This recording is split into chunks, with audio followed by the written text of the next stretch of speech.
Vamos a ir a la palabra del Señor. Quiero invitarles a Segunda de Reyes. De nuestra segunda lectura vamos a hoy día considerar algunos versículos para el mensaje de la palabra del Señor. Segunda de Reyes, capítulo 5, versículo 6.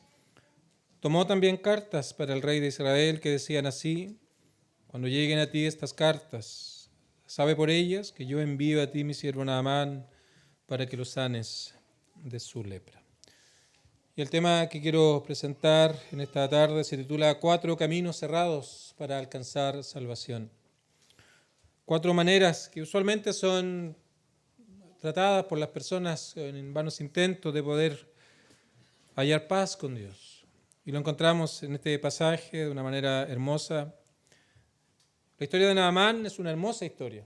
Tal vez para los más jóvenes será más claro entender esto, pero cuando hay series, ¿no es cierto?, que tienen varios capítulos y hay una historia grande en todos ellos, pero cada capítulo va teniendo una propia historia. Y de hecho este capítulo 5 sería como una gran historia, pero que tiene también mini historias que nos enseñan acerca de la salvación, nos enseñan acerca de la realidad del hombre, la providencia del Señor con respecto a escuchar el Evangelio, pero también en maneras cerradas en cómo el hombre responde al Evangelio y cómo de una u otra manera intenta ganarse el favor de Dios por medio de méritos, aparte de la obra de Cristo en la cruz del Calvario. Así que sería como un segundo capítulo de esta gran historia de Naamán. La semana pasada contamos acerca de quién era, un hombre amado, un gran hombre, respetado delante de su Señor, era alguien muy estimado. Era un hombre valeroso en extremo, un hombre valiente. Pero en toda esta gloria terrenal que él tenía, encontramos dos palabras que nos hacen ver que nada de lo que tenía sentido, porque era leproso. Y la lepra en esos años era sinónimo de muerte. Y fue a partir de esto entonces que ilustramos el pecado, algo que afecta a todos, que es progresivo, algo que no puede el hombre sanarse por sí mismo. Pero también apuntamos que si el hombre iba a ser sano de la lepra, debía ser algo milagroso. Y todo eso nos llevó a considerar el Evangelio, considerar la obra de Dios, de cómo entonces Él permite, en primer lugar, que podamos, en medio de esta terrible realidad, conocer quiénes somos delante del Señor. Y todo eso por medio del Evangelio. Hoy día escuchamos, y ese es el segundo resumen del mensaje de la semana pasada, la hermosa oportunidad, la dicha que el Señor nos da de continuamente poder oír el Evangelio, poder oír el mensaje de salvación. Había una mujer, versículo 2, que había sido llevada cautiva en estas guerras que habían llevado adelante los ejércitos de Siria, y esta muchacha entonces ahora le dijo a la mujer de Naamán que en Samaria estaba un profeta en señal de la presencia de Dios que podía sanarle de su lepra. Y esa entonces era la buena noticia que hoy día hablamos, y no con respecto a una enfermedad física, sino con respecto al alma, con respecto a la realidad del pecado en el hombre. Así que terminábamos diciendo, es una tremenda bendición que Dios te permita oír el Evangelio. El Señor nos da oportunidades de recibir invitaciones, de que alguien nos persuada a escuchar el mensaje de salvación. Y debes dar gracias a Dios en primer lugar por esta oportunidad, pero en segundo lugar también dar gracias a aquellos que te han invitado para que puedas prestar atención a este mensaje que no tiene que ver con temas temporales, sino más bien con asuntos del alma, con asuntos eternos. Y también aplica para el creyente, recordar lo que el Señor ha hecho en nuestra vida, tal vez cómo respondimos al Evangelio en primera instancia, cómo basábamos nuestra salvación en las cosas que vamos a ver hoy en día y cómo la gracia del Señor luego obró en nosotros. Así que esto también es un ánimo para aquellos que ya han experimentado el poder del Evangelio. Así que eso lo dijimos hasta el versículo número 4.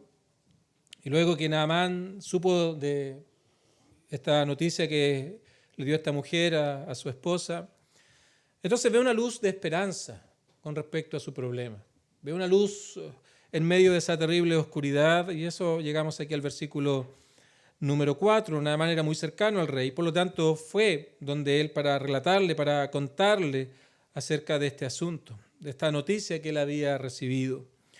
Y cuando el rey entonces escucha estas cosas, por cierto, no dudó en alentarles. Simplemente le dice, anda, ve. Era un hombre estimado, un hombre que era amado por el rey, que era de gran valor para el reino, era un estratega, alguien que era valeroso, por lo tanto era capaz de dirigir al ejército de triunfo en triunfo. Alguien muy importante, amado por el rey. Entonces la respuesta del versículo 5 no nos sorprende. Anda, ve. Te necesito acá sano, te necesito en buen estado. Por lo tanto, vemos a este rey enviándole para que pueda entonces alcanzar salvación. Y es aquí donde, a partir del versículo número 5, comenzamos a ver los caminos cerrados, ahora por los cuales el hombre, con respecto a su alma, busca hallar paz, busca hallar salvación. Porque él le envía cartas. En primer lugar, anda y ve, y yo, dice el rey, enviaré cartas al rey de Israel. Así que este hombre, en primer lugar, el rey tenía un mal concepto acerca de cómo podía sanarse la lepra. Tenía un mal concepto acerca de cómo es que estas cosas podían ser quitadas. Y de hecho en el versículo 6, lo vemos al final, todo esto tenía un propósito, dice, para que los sanes de su lepra. Así que, en primer lugar, si había alguien digno para el rey de ser sano de esta enfermedad, precisamente era Naamán. Si había alguien merecedor de estar en buen estado físico, era este hombre, una buena persona, importante para el reino, importante para el rey. Así que le dio todas las facilidades, pero insisto, el propósito está aquí en el versículo 6, para que lo sanes de su lepra. Así que obviamente el rey tenía un mal concepto acerca de cómo esto podría darse, cómo podría realizarse. Y es aquí entonces donde aparecen caminos equivocados con respecto a cómo alcanzar salvación. Y es lo que vamos a hablar a continuación.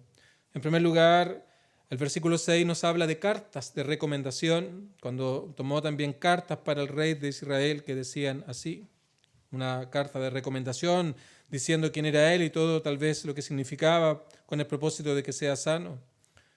Además, le dio muchas cosas materiales, versículo 5, llevó consigo 10 talentos de plata, 6,000 piezas de oro y 10 mudas de vestido, así que con tesoros y regalos también de una otra manera pensaba que podía alcanzar sanidad.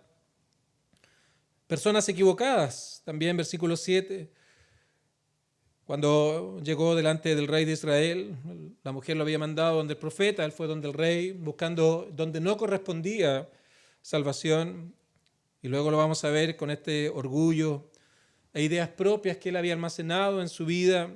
Y aquí nos habla también de estos prejuicios, porque las ideas tienen que ver con algo racional que pensamos y llegamos a concluir. Pero obviamente cuando respondemos al Evangelio, muchas veces no son más que prejuicios en nuestro corazón con respecto a lo que es el Evangelio, lo que es por naturaleza una locura para el hombre. Así que vamos a ver estos 4 puntos en el tiempo que tenemos ahora. Entonces vamos a ver estos caminos equivocados con respecto a alcanzar salvación. El primero de ellos entonces está en el versículo 5, cartas de recomendación. Y le dijo el rey de Siria, anda, ve, y yo enviaré cartas al rey de Israel. Básicamente esto tiene que ver con confiar en méritos humanos para hallar salvación. Confiar en nuestras propias obras, en nuestros propios desempeños, para de una otra manera intentar ser aceptos delante de Dios. Y vemos a Naamán confiando precisamente en estas recomendaciones que el rey de Siria le había dado.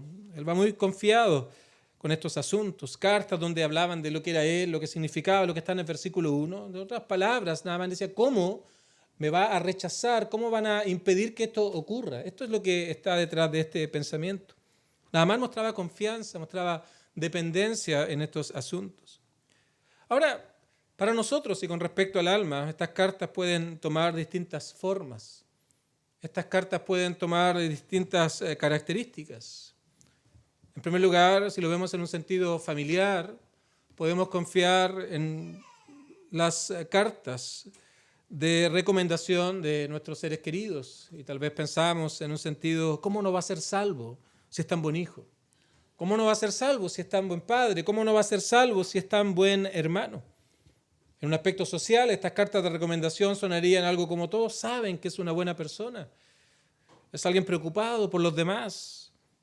O alguien dirá en un aspecto moral, mira, nunca he matado a nadie, nunca he robado a alguien o cosas similares. De tal manera que estas cartas de recomendación de una u otra manera llevan a los hombres a pensar algo con respecto a su realidad delante de Dios, que no es tal.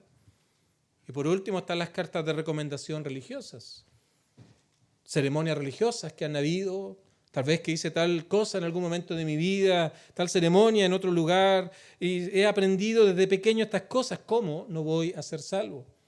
Y eso no son más que cartas o especies de cartas de recomendación que nos llevan a pensar en una realidad espiritual que no es tal. Y el error de este camino es que nos lleva a confiar en méritos humanos, comportamientos externos, asuntos familiares, sociales, morales que tienen que ver con la opinión que los demás tienen de uno. Y el problema de esto es que el estándar lo destruye por completo. Toma un estándar que no es el estándar de la palabra del Señor, de la santidad perfecta, de la obediencia completa a las normas de Dios, sino que ese estándar se saca de Dios, de la palabra de Dios, y se pone ahora en las opiniones de las personas, y de esa manera obtenemos cierta tranquilidad de conciencia para pensar que somos algo que tal vez no somos.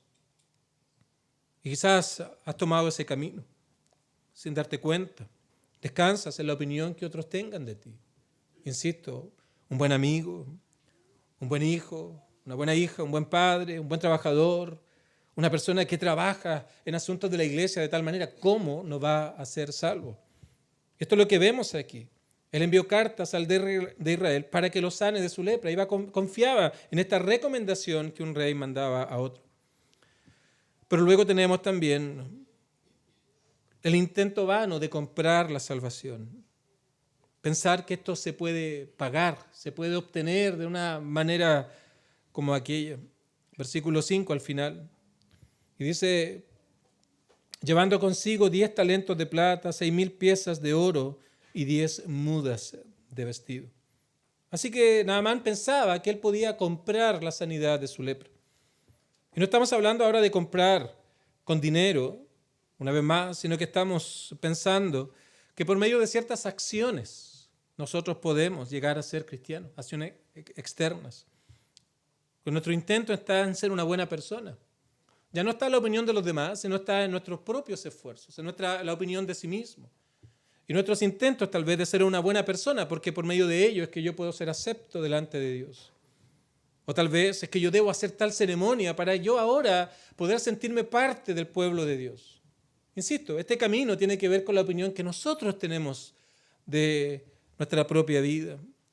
O tal vez el pensamiento que hay en nuestra vida de por qué pertenecemos a alguna institución religiosa, aquello garantiza como que esto fuera por herencia, como que esto fuera como algo que tiene que ver con asuntos familiares. Y eso nos lleva a pensar que la salvación la podemos adquirir, la podemos transar a partir de este tipo de actitudes externas. Pero por cierto, nada de esto realmente puede lograr o logró sanar la lepra de Naamán. Ninguno de estos talentos de plata, ni el oro, ni la ropa que él llevó como obsequio para poder llevar delante de a quien que le iba a sanar, pudo hacer algo por él. Y esto es algo muy común, la verdad, que lo hemos hallado una y otra vez en la historia de la iglesia, porque si hay algo que al hombre le gusta, es merecerse las cosas. Porque nuestro propósito apunta a temas, por ejemplo, voy a esforzarme para luego ir a hablar con mi jefe y merecerme un aumento. Y nuestras palabras son: he trabajado harto, me he sacado la mugre, así que me merezco estas cosas. O cuando un hijo va donde sus padres, se porta bien por un tiempo para luego presentarse: mira, me he portado bien, necesito esto, que me hagas este favor o este asunto. Entonces, de una u otra manera, muchas cosas que hacemos, lo hacemos con un propósito egoísta, de tal manera de merecernos las cosas. Y esa fue la razón del éxito de las indulgencias. Si tú pagabas por el perdón anticipado, después podías exigirlo. Y el error de este asunto es que subestima lo que es el pecado, subestima el costo del pecado y no lo ve como realmente es. Así que las formas en las cuales vemos estas cosas hoy en día son estas: las obras, la generosidad, nuestros intentos de poder ser alguien delante de Dios que no podemos lograr por nuestras propias fuerzas. Subestima el pecado, subestima lo que es el costo del pecado y más bien lo deja en asuntos externos. Luego tenemos un tercer camino errado con respecto a la manera de alcanzar salvación, que es confiar en religión, en institución o en líderes. Eso lo encontramos en el versículo número 6. Porque cuando Naamán llegó a aquel lugar, entonces obviamente entregó estas cartas, pero se las entregó al rey. El versículo 7 dice: luego que el rey de Israel leyó las cartas. Lo que la mujer le había dicho, la esposa de Naamán, en el versículo número 3, que tenía que rogar al profeta que estaba en Samaria. Pero por cierto, él pensó evidentemente que era mucho mejor ir donde el rey. Así que eso tiene que ver con la confianza que ponemos aparte de Dios y la ponemos en las instituciones o en líderes. Y es aquí donde la palabra del Señor nos habla acerca de la exclusividad de Cristo para que el hombre pueda estar a cuentas con Él. Y las formas en que este camino se expresan ahora varía. Muchos confían en líderes religiosos, van a ciertos lugares donde el sacerdote o quien sea le dará un listado de penitencias o un tipo de penitencias por hacer, para de esa manera obtener el perdón o pagar por aquellas cosas. O tal vez en instituciones. Y hoy día las personas, que está muy de moda buscar gurús, meditaciones que con un lenguaje espiritual engañan a las personas pensando que pueden hallar eso, producto de una paz meramente interior. Y confían en estas instituciones, confían en estos gurús, en estas personas que de una u otra manera le ofrecen algo que no pueden dar. Eso es lo que este rey se ofende y lo toma como una acusación, como algo casi que lo querían atacar, una ocasión contra él. Y este es el gran error de este camino, de confiar en instituciones o en una religión fría o en líderes. Porque nos lleva a pensar que el pecado no es universal. Y que de alguna u otra manera, otra persona que vive en la misma condición nuestra en pecado puede hacer algo para darnos salvación. Y minimiza la obra de Cristo.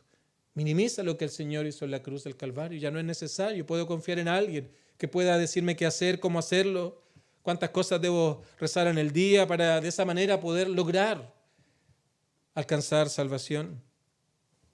Pero por último también está el camino del orgullo, el camino de las propias ideas. Básicamente el querer que si voy a alcanzar salvación sea bajo mis propios términos, bajo mi propia manera de entender estos asuntos, bajo mi propia concepción acerca de esto. Así que en primer lugar vemos a este hombre en este contexto a partir del versículo número 9. Vemos cómo este hombre en primer lugar muestra orgullo. Porque la respuesta del profeta simplemente fue, versículo 10, ve y lávate 7 veces en el Jordán y tu carne se te restaurará y serás limpio. Algo simple, algo que no demandaba nada extraordinario, nada espectacular, pero la garantía es que su carne a ser restaurada, iba a ser limpia, la lepra iba a desaparecer.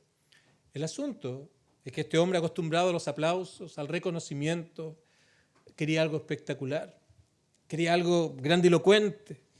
Esperaba que tal vez saliera el profeta y hiciera una reverencia delante de él y le preguntara de qué manera quiere ser salvo, hiciera un clamor al cielo y ángeles y rayos aparecieran y de esa manera espectacular pudiera alcanzar salvación, algo dramático ocurriera allí. Y eso lo expresa en el versículo número 11, porque al escuchar estas simples palabras se fue enojado, diciendo, he aquí yo decía para mí, eran sus propias ideas, su propio razonamiento con respecto al Evangelio, con respecto, en este caso, a su sanidad.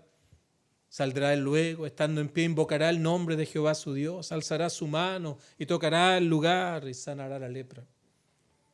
Pero, querido amigo, mi pregunta es, ¿no es esta acaso la respuesta natural del hombre al Evangelio? Arrepentirse, creer en Cristo, nada que hacer, nada que esforzarme, eso es algo muy simple. Es una locura para el hombre. Esas son las palabras del apóstol Pablo en 1 Corintios 1. La palabra de la cruz es locura a los que se pierden. Esto no tiene sentido, voy a perder mi vida. ¿Cómo es que escuchar el Evangelio y cómo decir estas cosas y creer estas cosas van a cambiar mi corazón, mi vida y van a hacer todas las cosas nuevas? No, yo necesito hacer algo, yo necesito merecerme esto. Esa es la duda, la lucha que se presenta en el hombre, en el joven, en el anciano. ¿Cómo estas cosas pueden venir de una manera tan simple? Eso es algo absurdo. Acostumbrados a merecernos las cosas, acostumbrados a comprar cosas y tenerlas allí para admirarlas. Y esa es la respuesta natural del hombre al Evangelio, el enojo. Cuando Esteban estaba predicando y llama a los hombres al arrepentimiento, el texto dice que le crujían los dientes. Y luego de aquello se fueron contra Esteban para asesinarlo. Queridos amigos, nadie es neutral al Evangelio. O somos compungidos en nuestro corazón, como ocurrió en Hechos 2. O tal vez no literalmente nuestros dientes crujen, pero nuestra mente hay rechazo al Evangelio. No, eso es mucho para mí. Yo quiero un Evangelio simple, un Evangelio donde pueda servir a Dios, pero pueda servirme a mí mismo. Aquí están mis cartas de recomendación. Todos dicen que soy una buena persona. ¿Por qué necesito cambiar? ¿Por qué necesito ser una nueva criatura? O aquí está algo que puedo comprar, algo que yo puedo transar. Mira, yo me lo merezco. Mira lo que he hecho para ganarme estas cosas. O tal vez irás a personas equivocadas que te dirán, no, si no pasa nada, sigue así nomás. Y esto llega a tu mente, a tu corazón, y estas ideas, estas preconcepciones acerca del Evangelio te llevan a rechazarlo, tal como este hombre se fue enojado. Nadie es neutral con respecto al Evangelio.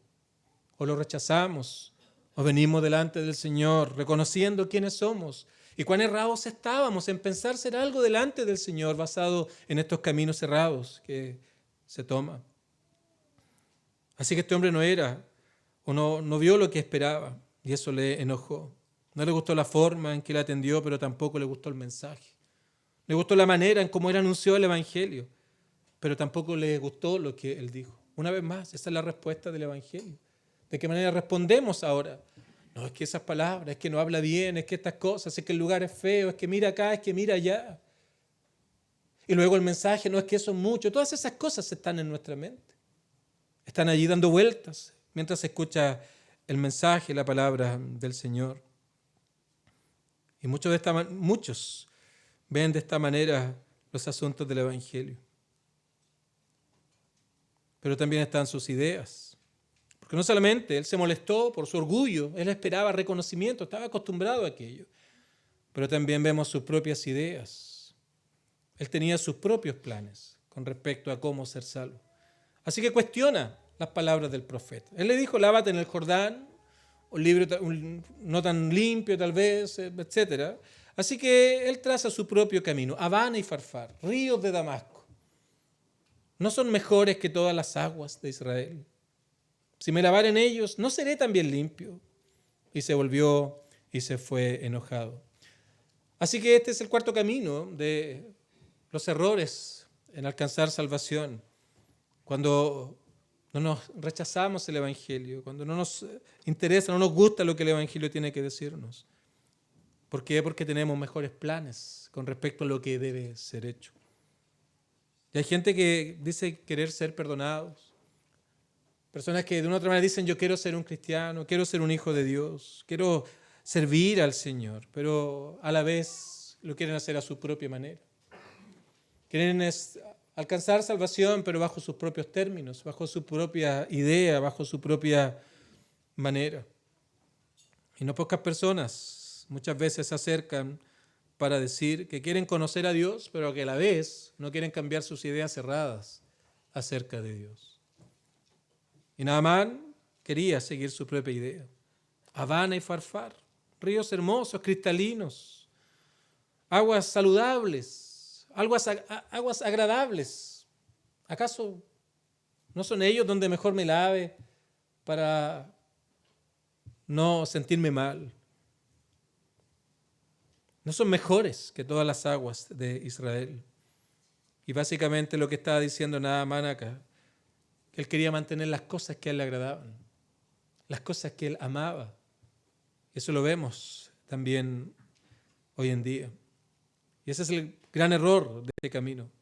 Pensar en el Evangelio en primer lugar como algo no digno de ser recibido por todos. Como algo no digno de que Cristo haya venido a este mundo a morir por pecadores.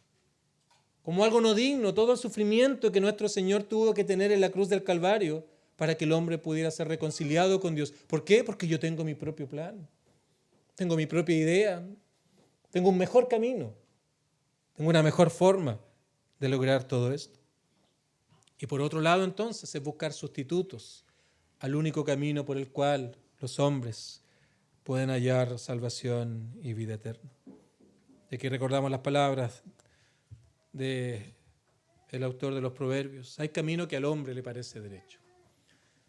Hay camino que tal vez piensas que te puede llevar a estar en comunión con Dios.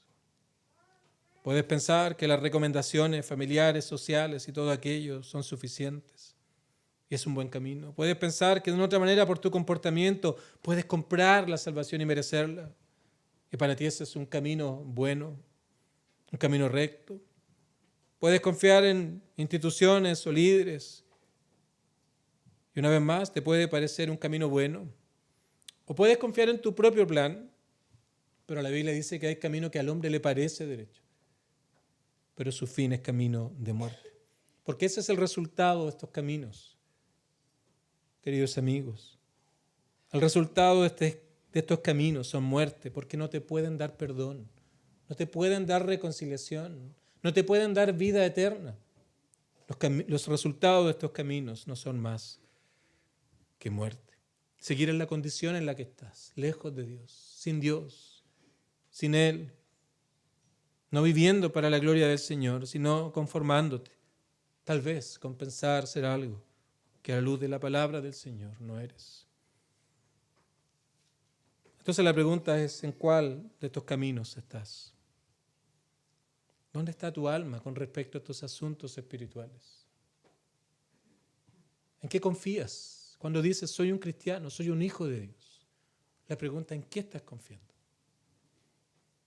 ¿Dónde está tu esperanza? ¿En lo que te han dicho? ¿En tu comportamiento? ¿En los líderes? ¿O en tus propias ideas? ¿Dónde radica el objeto de tu fe para decir que eres apto y acepto delante de Dios? Puedes decir, no son las cartas de recomendación. ¿Y cómo entonces puedes ahora caminar por el correcto camino?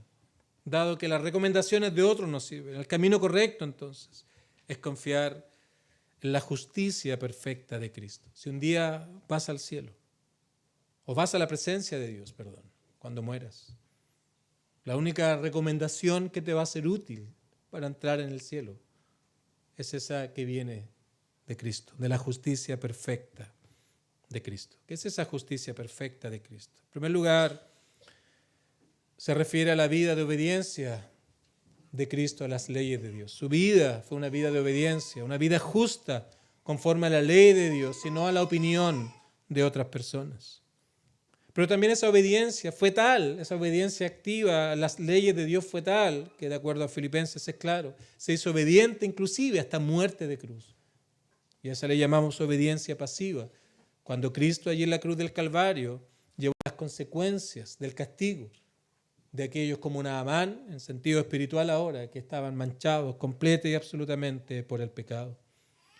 Cuando Cristo murió la muerte que nosotros merecíamos para darnos la vida que nosotros no merecíamos. Así que cuando alguien cree en Cristo, cuando confía en Él, dos cosas ocurren. La primera es que mi pecado es cargado sobre Cristo. Allí en la cruz del Calvario, el que no conoció pecado, lo hizo pecado. Mi maldad, la deuda que yo tenía para con Dios es cargada sobre Cristo en la cruz del Calvario. Y la justicia de Cristo ahora es puesta a mi cuenta. La justicia de Cristo es puesta a mi favor. Y esa es la doctrina de la doble imputación y de eso estoy hablando. Este es el camino correcto para poder decir que has alcanzado salvación, una confianza en Cristo y en su obra perfecta en la cruz del Calvario. De tal manera que cuando llegue ese último día y partas de este escenario, de esta tierra, si tú vas con credenciales equivocadas, con credenciales de lo que sea, que no sea Cristo, créeme, te vas a dar cuenta que aquello era un camino de muerte, que no te conduce a ningún lugar, sino hasta lejos de Dios para siempre. Pero si vas con las credenciales de Cristo, esta justicia que fue puesta a tu favor, cuando vayas allá y te presentes delante del Señor, habrá para ti cielo, bendiciones y la dicha eterna que tienen aquellos que han creído en Cristo. Así que ese, en primer lugar, es el camino correcto, confiar en la justicia de Cristo y no en los demás, no en nuestros esfuerzos, ni en nuestros propios planes, sino en lo que hizo Cristo en la cruz del Calvario. El camino correcto no es confiar en cosas que seguramente pienso que me permiten comprar la salvación, sino es confiar en las riquezas inagotables de la gracia de Dios. Nada que puedas hacer, nada que tú puedas presentar como méritos, es algo que te hace apto para el reino de los cielos. Tienes que venir delante del Señor confiando en lo que Cristo hizo. Confiar en las riquezas inagotables de la gracia de Cristo muriendo en favor de pecadores como suficiente y todo suficiente para que puedas hallar perdón de pecados y vida eterna. Por supuesto, si tienes tu confianza en instituciones, la única manera de ser salvo es poner tu confianza en el único mediador que es Cristo. No es la iglesia, no son personas aquí o personas allá, el único mediador es Cristo. Y tan solo por Él puedes hallar salvación y vida eterna. Pero también con respecto al orgullo, a las propias ideas, al prejuicio que puedas haber con relación al Evangelio. El único camino correcto es la confianza en la palabra del Señor y lo que el Evangelio tiene que decirte. ¿Y qué es lo que el Evangelio te dice? Te puede parecer una locura, pero créeme, el Evangelio es el camino más excelente que tú puedas transitar con respecto a la salvación, porque no hay otro camino fuera del Evangelio. El camino de la gracia, el camino de Cristo y todo lo que Él hizo en la cruz del Calvario en favor de pecadores. Y esto es lo que vemos también en Naamán. Por cierto, vamos a continuar la historia de cómo él llegó a ser sano, cómo finalmente los métodos de la gracia lo vemos también reflejado en el Evangelio, cosas que pueden ser extrañas, locuras para el hombre natural. Pero piensa en Naamán, mira la gracia de Dios también trayendo sanidad a este hombre. Él no era parte del pueblo de Dios, él era sirio. No era del pueblo de Israel en el Antiguo Testamento, así que era ajeno a las promesas de Dios. Era ajeno a todo lo que respecta a la vida espiritual del Antiguo Testamento. Así aún un hombre que no merecía estas cosas, que no puede ganárselas, pero vemos también que fue sano. Y fue tan solo por gracia. Nada de lo que él llevaba, todas sus cosas que él llevaba, de nada sirvieron. Y así también es para aquel que viene a Cristo, el único camino para hallar salvación. Tal como este hombre viene con humildad. Finalmente fue al Jordán, lo vamos a ver la próxima semana. Reconoció cuál era su lugar, que el Evangelio es la respuesta de Dios, el poder de Dios para salvación, en este caso para sanidad aplicado al Evangelio. Así un hombre debe venir delante del Señor arrepentido en primer lugar. No simplemente una pena por nuestros errores o por nuestras cosas, sino es una vergüenza por ese pecado y una vuelta a Dios de esos caminos que antes llevábamos, de esas falsas ideas que teníamos para volvernos a Dios.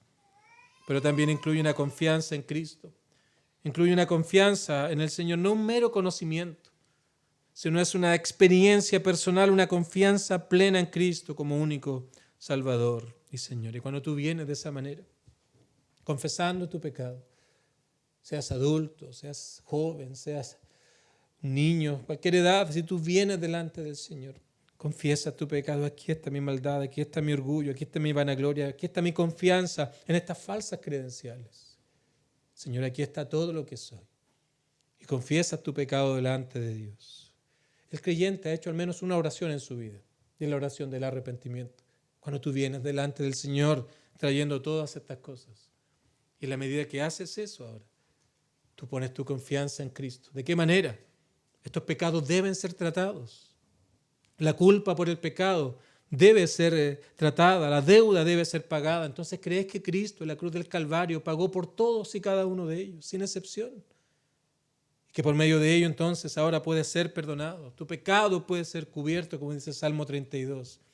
Y lo que viene a continuación en ese hermoso salmo es: bienaventurado, feliz y dichoso aquel cuyo pecado ha sido perdonado y cubierto su pecado. Esa es la dicha de alguien que viene a Cristo por el único camino para poder hallar salvación. Así que, queridos amigos, aquí está la vida y la muerte. Puedes seguir confiando en estos falsos caminos que no te llevan sino a la muerte y a cada día estar más lejos de Dios, inclusive creyendo ser algo que no eres. Pero aquí está el Evangelio. Locura tal vez para muchos, absurdo, ilógico, necio, tonto, ridículo, Esa es la respuesta del hombre por naturaleza. Pero cuando tú crees en el Evangelio, el versículo de Corintios añade algo más, pero lo más cuerdo, lo más hermoso para aquel que ha experimentado el glorioso poder transformador del Evangelio, el glorioso poder transformador de nuestro Señor Jesucristo. Así que estos son los caminos cerrados para hallar salvación. Te invito al próximo domingo para ver cómo este hombre fue humillado ahora. Y en obediencia al mandato del profeta fue y fue sano. Y de esa manera veremos cómo también el Evangelio obra en la vida de aquellos que vienen por el camino correcto que es Cristo, buscando perdón, reconciliación y vida eterna. Que el Señor nos ayude a todos.